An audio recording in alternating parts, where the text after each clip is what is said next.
Hey Soup, welcome back. It's Claytano, and today I'm going to be showing you guys how to rune Raki, the Fire Hell Lady. And for those of you that are new to the channel, or this might be your first video watching of mine, this advice is coming from a G3 standpoint, so keep that in mind as I'm going over the rune builds, etc. However, I am going to try to give you guys as much perspective as far as what you should be doing early game as well. And these videos, I actually go over the pros, the cons, the rune sets, like I said, for early and late game as well.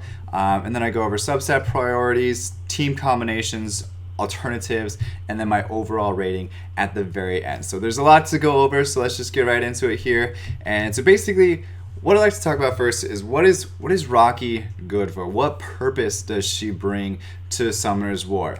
So if you're lucky enough to have gotten a Fire Hell Lady at this point, she is used, I would say, primarily for TOA. We'll go over kind of all that reasoning in a little bit, but TOA mostly she's used as a defense breaker, like an area of effect defense breaker. She's used probably for early to mid game arena offense, not so much a little bit, closer to end game type arena.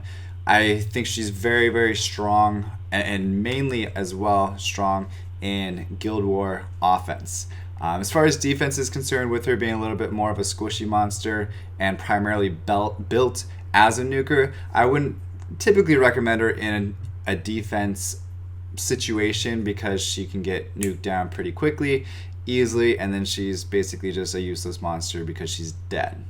So aside from that though, what does she really offer? Okay, what does she offer? She, again, AoE defense break. She has a continuous damage on her turn 1. She has a 44% leader skill for arena specifically, which again is not so bad, and I'll go over that in a second. And she has an anti-revive on her third skill, which is really useful. Not a lot of monsters have this type of ability, so to have it, it's pretty cool. So what are her pros? Her pros, I would say the first pro is that since she is a nuker, she actually awakens into critical rate. So, she's starting off at a base 30% critical rate, which makes it super easy to rune for damage, which is why I recommend going as a damage build. I wouldn't build her too tanky and just use her like as a support monster, because if she doesn't kill the monster with the third turn, it doesn't do anything really. So you need to be doing damage. Okay, see right there, if the enemy is killed with this skill, then it can't be revived. That's the only way. So you got to be doing damage to take care of like her maximum potential. What else? Second, another pro of hers is that she has a 44% arena leader skill. Now I know I've said that a couple times already in the video, but basically what I would recommend is, a lot of people might not have Galleon, they might not have Zeros, they might not have Poseidon, and to kind of have a cleave type arena offense, you have to have a defense breaker and you have to have kind of an attack power booster. So if you don't have Galleon, what are you going to do? You can't use two monsters in one to achieve that. So if you don't have Zeros, if you don't have Poseidon that has the leader skill of 33%, you can actually make kind of a makeshift cleave team with having Raki as the leader, where you're getting that 44% boost from the actual leader skill, where you don't have to have a Galleon boosting the attack power as well, but then you also get the AoE defense break included. So it's not all bad having that super high attack leader skill. So definitely put it to use if you don't have Galleon, pretty much. Third pro of hers is that she has an extremely low cooldown on her AoE defense break skill, which is why she's actually useful in Trial of Ascension. Because you can go through, if you have her go before all of your other nuke monsters, you can clear it super quick because you have Raki go first, she lays down some AoE defense break, an AoE nuker goes behind her, Lucian, and Lucian doesn't really need the AoE defense break. So I would say Zeros, Galleon, Amir, any of those other. No, did I say Galleon? I meant Alicia. Yeah. So, but any of those types of nuke monsters going behind her would be great. But the fact that every time you beat a wave, she gains her ability right back because she has one turn that ticks away as you're moving forward to the next stage, and then she immediately can use her defense break again, and it so on and so forth. So she can use her defense break every single start of every single TOA stage, which is not many people can say that. For fourth pro, she counters revivers, so that's why she's primarily prevalent in Guild Wars, because there's a lot of reviving going on. There's Aladriel, there's Iona, there's whoever else, maybe Kraka, the Dark Hell Lady. So things like that, she actually counters those monsters because they can't revive.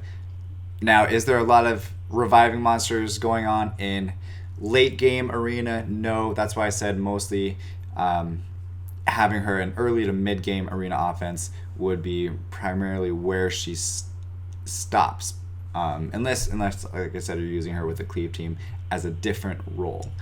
What are her cons though? What's bad about her? Not, and I thought about it, and nothing really stood out as being something super embarrassing about Raki, like some of the other monsters have, where their skills are based on different stats that they don't really need. So she is at least really built for attacking. But she has a couple of flaws. I think one of the things is that since she is really good in TOA or Guild Wars, that her leader skill doesn't come in handy then. It only comes in handy in arena. Her second con, I would say, is there's not much use outside of PvP offense and TOA. Like I said, I wouldn't use her anywhere else really. Maybe dragons, but even then it's kind of pushing it. Just if you don't have like an AoE defense breaker and you're trying to have a speed run, you could throw her in there as well. But third, her AoE defense break sometimes gets outclassed by Galleon in arena. But again, none of those things are really that bad. Raki is still overall a decent monster, and you guys should be happy that you got her. So what are her runes though? Early game runes, if you're just like starting out, maybe you can farm some giants. I would say that your main set would be looking at Despair, or Fatal is an option as well. Despair, because if she AoE defense breaks and then she puts a couple stuns on as well, it's useful to have that. Her offset, probably Blade, just because if you have that 30% crit rate to start off, plus you have a Blade set on there, you're having 42% crit rate just before you even count in any stats at all. So it's easy, super easy to get high crit rate on her. Now, as far as her 2, 4, and 6 slot runes, for her 2 slot, I would focus on getting attack percent, or I would say speed on her 2 slot. A lot of new players, they don't have any speed at all. So, putting attack speed in there and not having any speed substats is no bueno. So if you don't have any speed subsets, put a slot 2 speed rune in there as well. Now for her 4 slot, you can either go crit rate or crit damage. If you go crit rate, you pretty much don't need to have any crit rate subs at all anywhere else on her, because a 58% crit rate rune plus the 42%, that's 100% crit rate just off of one rune, and then her base stats, and then the blade set, right? So that's it, and then you could just pump everything else into attack, speed, crit damage, everything else that you want. Now if you have some pretty good crit rate subs, then you can go ahead and put crit damage on her as well. Now as you get into late game though, you want to try to move her over to Violent or Rage to kind of max out her damage potential for the most part. That way she's doing more damage, take more turns, resetting her AoE defense break, and wreaking a lot of havoc that way. For her offset, I would say Will, since she's going to be primarily at arena offense and Guild War offense monster. Will is kind of OP in both of those situations. And for her 2, 4, and 6 slot, attack percent slot 2, I would say, is what you want to eventually work towards, and then have the speed stats in your substats, and then go probably crit damage primarily in slot 4. If you want to go crit rate slot 4 instead, you absolutely can. I have no shame in doing that myself at this point as well. And then of course 6 slot has to be attack percent as well. Now, what are the substat priorities? I would say speed is the first substat priority, especially if you're going attack percent slot 2. Have speed on almost every single rune if you can. I would say, you know, if she's not at least 50, like that's a super slow monster, it would be at least plus 50. You got to find more speed somewhere. Okay. Now, as far as crit rate's concerned, just make sure you get that as high as possible, then go to attack percent and then crit damage at the very end. Unless you're going crit rate slot 4, then try to get a lot more crit damage than possible. But those are the 4 main ones. They can kind of go in that order, but with a couple different builds, you can kind of get an idea of which one should be prioritized based on which actual rune you use for your 4 slot or your 2 slot. Okay, some team combinations. We already talked a little bit about them with the Galleon type, arena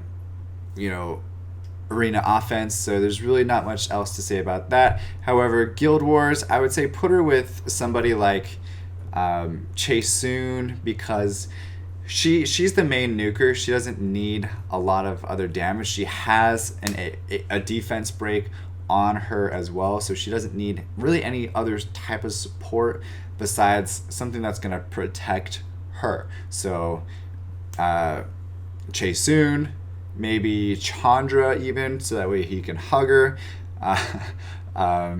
Maybe really any of the beast monks are always great because they're tanky damage, and that's, I mean, it's what you want to be looking for when you're pairing Raki up with somebody else. She doesn't need too much else. She just needs protection. Maybe even Chloe as well could be a viable option as a combination with her. What are some alternatives though? I'd say her main alternative is Ethna if you're looking for AoE defense break with a 2-turn skill cooldown. Ethna or Kraka I think has the same skill as well, but who has Kraka anyway?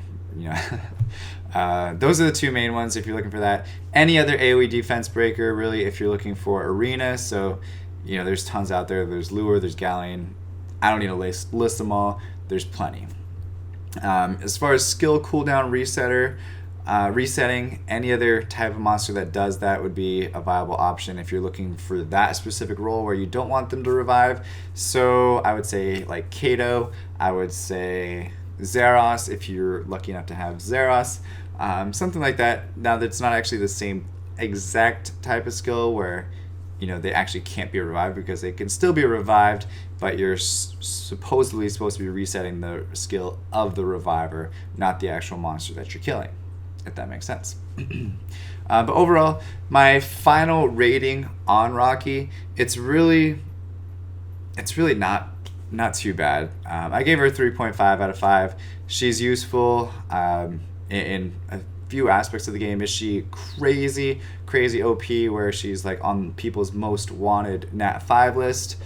No, especially since she actually covers her behind with her sword there, or her spear, or whatever that is. It makes her a little bit less desirable because you can't even. I'm just kidding. I'm just kidding.